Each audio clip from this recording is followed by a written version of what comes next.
North Augusta City Council meeting for December the 1st, 2025 to order. It's good to see everybody. Thank you for being here. You are welcome to join me in prayer.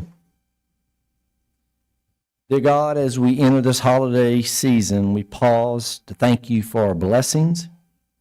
We ask you to give this council the discernment to make good decisions for this community, to help us to listen to each other's perspective, to help us respect concerns from citizens as we strive to honor you in our role. Amen. If you're able, please stand for the Pledge of Allegiance.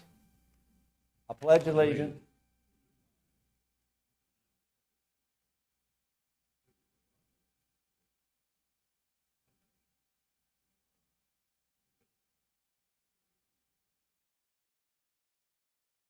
Start from my roll call from my left.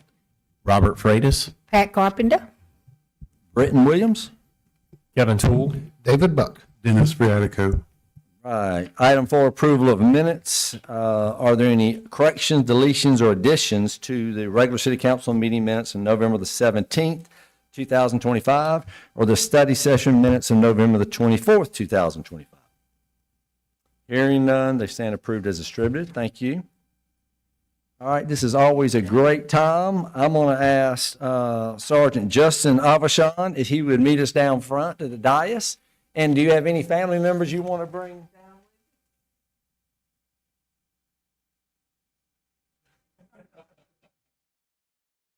You going to be a solo? No? Okay, good. How you doing? You didn't bring Lucia? She's in the car? Okay. Hey, how are you? So good to see you. What's your name? Stephanie. Great. Okay. All right. I want to brag on this gentleman. So here's what folks who recommend you for the employee of the quarter I wanted to share. Sergeant Justin Avachon of the Traffic Division demonstrates consistently dedication, professionalism, and selfishness in every aspect of his role, and his hard work truly does not go unnoticed, which is evident we're here today. As both a traffic sergeant and the K-9 handler for K-9 Lucia, he goes above and beyond, both on duty and off. Even on his days off, he is always willing to answer phone calls and assist with any traffic-related questions. He routinely sacrifices personal and family time to ensure that traffic reports are properly reviewed, corrected, and submitted to the state in a timely manner, preventing backlogs and keeping our operations running smoothly. His commitment to others extends beyond his official responsibilities. He regularly assists Tony, a public safety employee who works from home, ensuring he is supported both personally and professionally. He and his family prepare meals throughout the week and deliver to his home. He also stops by to help with anything Tony may need, offering not just assistance, but this is key, genuine compassion and care, and we thank you for that. Sergeant Avachon consistently puts the needs of others before his own. His work ethic, reliability, and kindness set an example for everyone around him. And for these reasons, he is exceptionally deserving of our Employee of the Quarter, which I would agree with that. And sir, this says Employee of the Quarter for October, November, December 2025, awarded to Justin Avachon. So we are proud of you, and let's give this man a round of applause.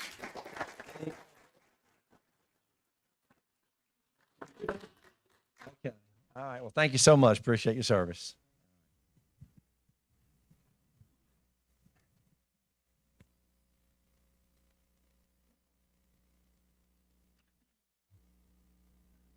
Hoping he'd bring Lucia.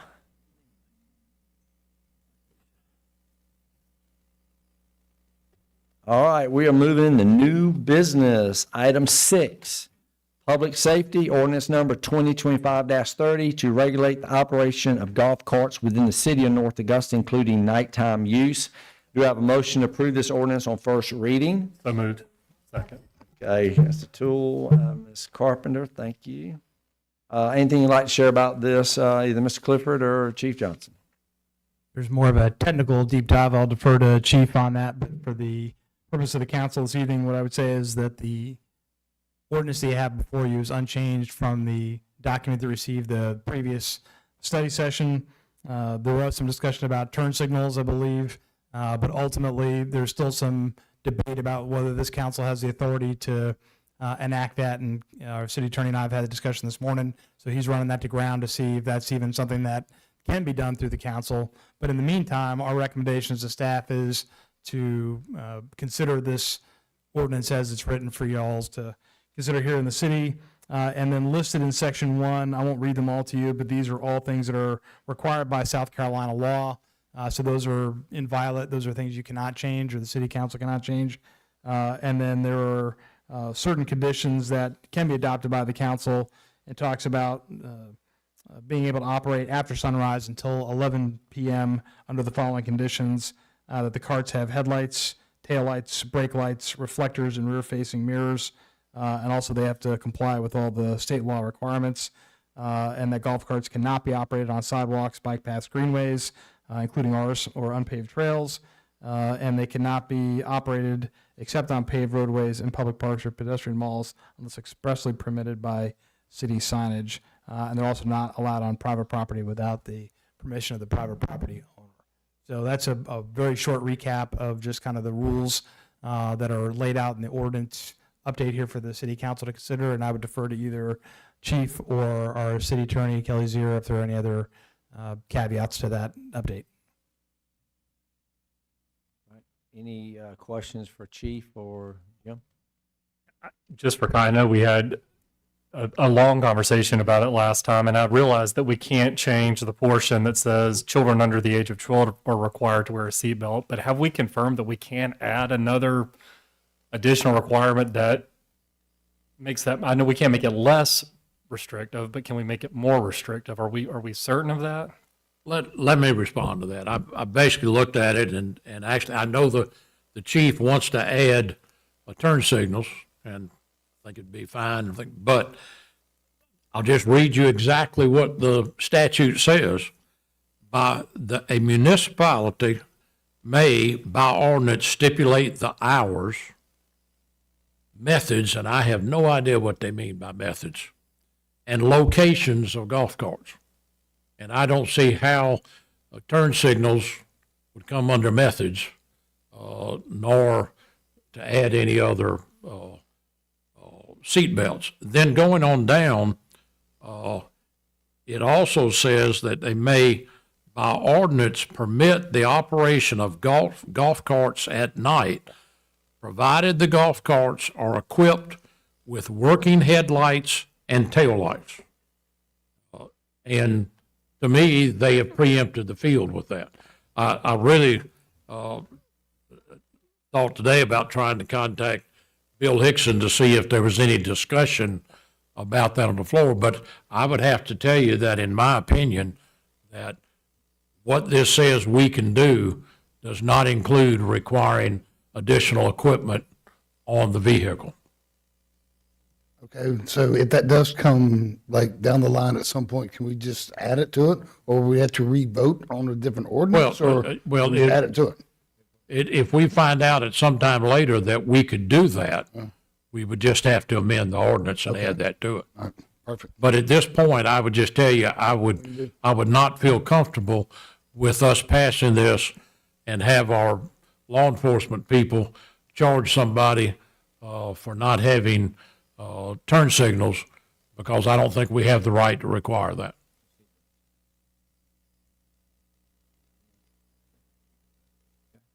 All right. Are there any citizen comments? Oh, I'm sorry, Dennis. I didn't hear. I just want to point out for the public watching and those of you here tonight that no matter what we do, the way the state has written this is we are going to have golf carts on our street. This isn't for us to say yes or no that we're going to have golf carts on our street. Mm-mm. We are very limited in how we can curtail this and what we can do to restrict this. It blows my mind that it is written in here that, you know, kids above the age of 12 don't have to wear a seatbelt, because that means adults sat around and talked about the age that they were going to set that at and decided 12 was the age. So I will say the only thing I think we could do is it does say that we can set the hours. And if kids start getting hurt in our community, I'm for setting the hours from 11:59 a.m. to 12:01 p.m. Hey. All right. Any other questions for open up citizen comments? All right. Any citizen comments? All right, hearing none. Any council discussion? All good points. Okay, hearing none, I'm gonna ask for a vote. All in favor? That's unanimous. Okay, very good. Thank you. All right. Item 7, administration resolution number 2025-38, authorizing the entering into of a contract with the public defender of the Second Judicial Circuit for the provision of indigent representation in the municipal court. Do I have a motion to approve this resolution? Ms. Carpenter, is there a second? Mr. Freitas, appreciate it. Anything you'd like to share about this, Ms. Clifford or Kelly? Mr. Mayor and Council, this is an item that we had previously broached, I think several study sessions ago, and then we had to come back to the drawing board because we didn't have the right, or had not yet received pricing information from the Public Defender's Office at that time.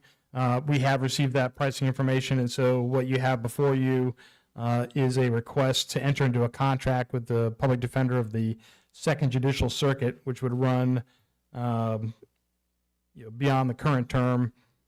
And so our current term ends at the end of this year in 2025. So we need to have a public defender on task after the start of the new year. And so this agreement would start in January of 2026, would be a 3-year term, would end in December of 2028. And so the public defender shall be compensated on a flat rate basis of $20,000 per year, paid in 2 installments of $10,000 per, with the information that's listed in Exhibit A. So again, we have the requirement to provide public defender services to the indigent and the folks that cannot afford such services, and this is the mechanism that we do it through the state of South Carolina and through the Second Judicial Court. So our recommendation is to consider this and pass before the end of the calendar year.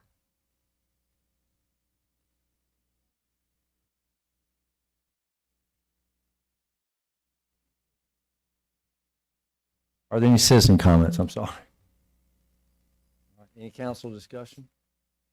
All right, hearing none, I'm gonna ask for a vote. All in favor? That's unanimous. Thank you. All right.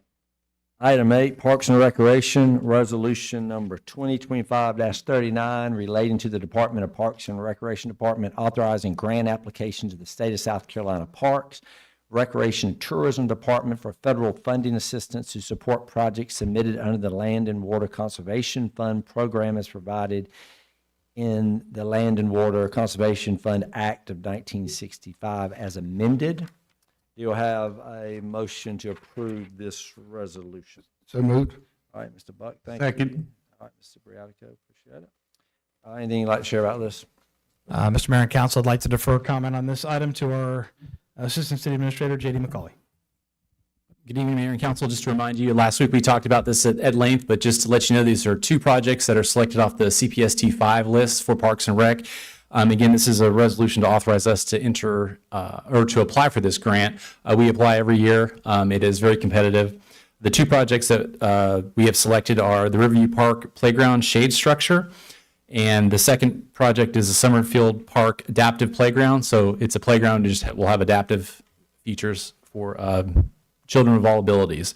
One thing to add that I didn't talk about last week was that there is a public hearing that we do every year for this grant, and this will be held this Wednesday, December 3rd at 5:30 p.m. at Riverview Park Activities Center. Again, that's at 100 Riverview Park Drive, if you're not familiar. And we invite all interested parties to come and comment on these proposed projects and the details to Rick Meyer and the Parks and Rec staff.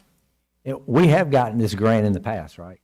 At times? Or is this the first? Oh, yes, we have received this in That's the what I past, thought. but it's, yes, very highly competitive. Very highly competitive. All right, very good. Any questions for Ms. McCauley? All right, are there any citizen comments? All right, any council discussion? Hearing none, I'm going to ask for a vote. All in favor? That's unanimous. Thank you all very much. Okay, item 9 is City of North Augusta City Council meeting schedule and notice for January 2026 through December 2026. We do not need to vote on this, but we're just acknowledging this from the dais that we will be we'll be posting this. I guess we'll be posted after tonight between how we do that. It'll go into the, The minute. newspaper for publication. Okay. And then But post it. just to clarify, while we don't need to vote on it, this is just showing what our ordinance requires meetings. We're not scheduling anything, changing anything, just tells you if you go through our ordinance and schedule the meetings, this is where they are. So there's nothing ready to vote on. Okay, very good. Thank you. All right, so item 10, any administrative report, sir? I have nothing for the council this evening, Mr. Mayor. All right, so we're jumping right along here. Item 11 is presentations, communication, recognition of visitors. Item 11A is citizen comments. This is the time for citizens can speak to mayor and council on anything not on the agenda. So if you do have something you want to share with us, I'd ask you just raise your hand and come on down.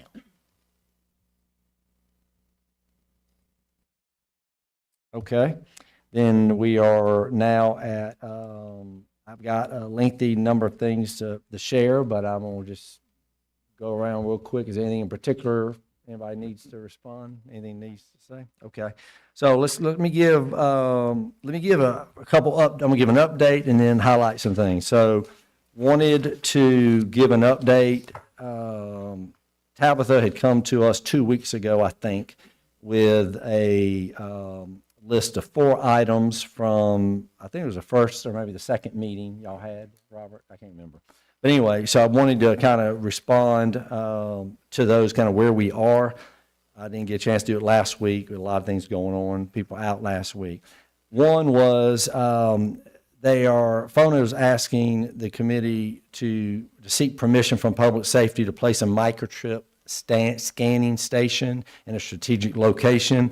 Their recommendation was a new public safety building. Both chief, administration, and I concur, don't feel that is the best location. But chief is putting together a list of locations that FONA can choose from, which I think will be good. I'm hoping to have that from chief by the end of this week, but it'll definitely be by Monday at the latest. So, so we'll definitely have a location. I think it's a great idea. We just got to give you some locations of where that needs to be. Additional coverage of the shelter on the weekends. Basically, what I would suggest to the committee to do is what every organization does. If there's an organization, a nonprofit that hosts an event, they will pay for off-duty police, public safety officers to cover that event. And I know FONA had recommended helping us fund earlier, getting our person for the shelter, but that's not feasible. So the administration is fine with this. So if FONA wants to pay for any of our public safety officers, chief, to work off on their off time for come in on the weekend, we're comfortable with them unlocking the gate and doing that. So that's what my recommendation would be on that. I believe the third one was swap out the current back door with a new back door with window. If I'm not mistaken, Captain Hayes is already working on this. That's correct. We've got a contractor identified, and he's working on that. Okay. The last one was implement 2019 recommended changes to ordinance. Again, I believe Captain Hayes has submitted that list. Basically, it's just some changes of words on our current ordinances. He'll be getting that to the administration. When the administration gets that list, we'll pass that on to our city attorney. Kelly looks over that, and there's not any reason why we can't tweak a word here or there. Then we'll be able to put together a resolution, those ordinances, and vote on those. So we're moving along with that, I would think, unless something crazy is in there. There should be no reason why we can't move on that one. So just want to give an update on those 4 items that was brought to us. All right, Arbor Day, December the 5th, 1 p.m., Living History Park. If you can make it, please do. The podcast Faith in Action came out last week. True North and Second Providence were the 2 churches we highlighted. So great story from them. So if you want to listen to that. Tomorrow night, Christmas tree lighting. It will be at Lookaway Inn, where it always is. We're thankful for them allowing us to use their property for this. It'll be from 5 to 8. I would tell you we have everything from Boy Scouts with marshmallows. There'll be cocoa, fire pits, and all that. We should hopefully like the Flip the Switch, Miss Maddie Zier, the 8-year-old granddaughter of Casey and Patrick, and grandfather is Kelly. And Bonnie Zier will be flipping the switch. That probably happened around 6:05. We tied in with Channel 12, so the media, you know how that is. It's a fluid situation. So what I would tell folks to do, after Santa Claus comes, we flip the switch and all that, we'll have the trolley running. So I'd mentioned the community prayer tree is right on the way down into downtown. We have the Cocoa Crawl. All the merchants are staying open late. The trolley will be decorated. Santa Claus will be riding the trolley. You'll have the ornaments. You can take pictures. So just a great night to be in our downtown, helping our merchants, buy some early Christmas presents there. And then on December the 7th is the Christmas Lions Club Christmas Parade at 3 p.m., right? 3 p.m. Our council will we'll be wearing our new sweaters. Explore North Augusta sweaters. We'll have a lot of candy. We'll be having a golf cart, so we'll be in the parade, and I think we'll have good weather for that, so I'm excited. All right, last thing, I'm going to tell a little story, and I'm going to call it Playing the Long Game. I'm not on social media, so this is my opportunity to kind of talk about. I'm going to tell the story. It's called Playing the Long Game. And here's what to give you something. Hit me about this weekend. So a little over 4.5 years ago, our council made a decision that we wanted to make our downtown a priority. We wanted to be the heartbeat of our community. And because we made that commitment, we started seeing some things happening. There was a local developer that bought the old carpet shop and an empty lot. And out of that now, after about $10 to $15 million of investment, we have we have a building called Beacon's Bluff, which is generating tax revenue for us. There's 2 new restaurants that are there for citizens that we wouldn't have had if that had not been built, and it wouldn't have happened if our council hadn't made downtown a priority. There was also a couple called Mike and Jen McCauley. They own Fleet Feet. They have a shoe store in Augusta. They had been wanting to do business in North Augusta. They wanted something downtown. They wanted something by the Greenway because they're a running place. But there was nothing happening because of the commitment in our downtown, because of the Beacon Bluff. They will actually rent the space and the old carpet shop. And out of that, it's right there by the Greenway. But this weekend on Saturday, they had their Palmetto Peach running event. 2,000 people. There were people from 37 states. I handed an award to a gentleman from Colorado, and he couldn't wait to tell me, hey, I'm from Colorado. I came just for this event. 37 states, 2,000 people running, spending money, staying in their hotels. That's called economic development. That happened because 10 years ago, there was a former mayor and council, Pat Carpenter, Lark Jones in this council, and Pat was on that, got hit hard by citizens who could not understand why would we want to do any infrastructure in our riverside. And it's going to kill the brick ponds, it's going to be terrible, yada, yada. None of that stuff has happened. But if we did not have that infrastructure at Riverside Village, the Palmetto Peach would not be here because there's no place they're going to put those 2,000 people. There's nothing would have happened. So you think about on Saturday also, I saw John, the Living History Park, that is in our downtown. They had a wonderful Christmas event at Living History Park. It was packed. Tinseltown. They had food trucks, all the merchants, there was Christmas trees, there was stuff for kids, gingerbread house, vendors. So we had people going from the Tinseltown, that Jackson Square to Living History Park, Living History going there. You had people going to the Fleet Feet, who then after that racing, they came into our downtown, the trolley was running. And I'm saying all that to say those are all decisions that happened last weekend on Saturday because of decisions this council and previous councils made. That's called the long game. And I hear people talk about, and so what I'm telling citizens is, listen, are we growing? Yes. Do we have congestion? Yes. But besides those 2 things, we live in a pretty amazing town. So if you want small town America, I challenge you. Come to the Christmas tree lighting tomorrow. If you want small town America, you're going to see it tomorrow in our downtown with the trolley. Come to the Christmas parade. Small town America is alive in North Augusta. We're 26,000 people, but we are small town America because of the decisions, because of what we're doing to provide quality of life for our citizens. And in 10 years, when we're 35,000, we're still going to have a vibrant Riverside Village in downtown and hopefully other areas of the city as we expand and grow to where we will have that small town feel. So I'm just saying, I'm excited about where I live. I feel like I'm tired of defending. When I go to that event this weekend, I just sat there going, my God, what an amazing community we live in, guys. Be proud of North Augusta, because I'm telling you, there ain't every community is like ours. We have what we want, and we got to keep working. We're not perfect, but we have a lot of things for quality of life, and it just hit me like just a ton of bricks this weekend. So I hope you'll come out. And last thing is the ice skating, okay? We start ice skating on a Wednesday at the amphitheater. I mean, how crazy is that going to be? So, Mayor, if I could tell you something about you want to go ice skating? about ice. No, I did it once in North Augusta, You did? Okay. and I don't know whether Pat's probably too young to remember, but in 1960 we had an indoor ice skating rink in North Augusta. It was open for about 3 years, around 60. And I'll tell you where it is. If you go on East Marion, you turn on East Marion from George Avenue, that building to the right, the long metal building that's got kind of an office thing at the front, that was the ice skating rink. I mean, and it was amazing. I tried it one time and my ankles couldn't deal with it. But See, we're going to call this Ice Skating North Augusta 2.0. that's it. Yeah.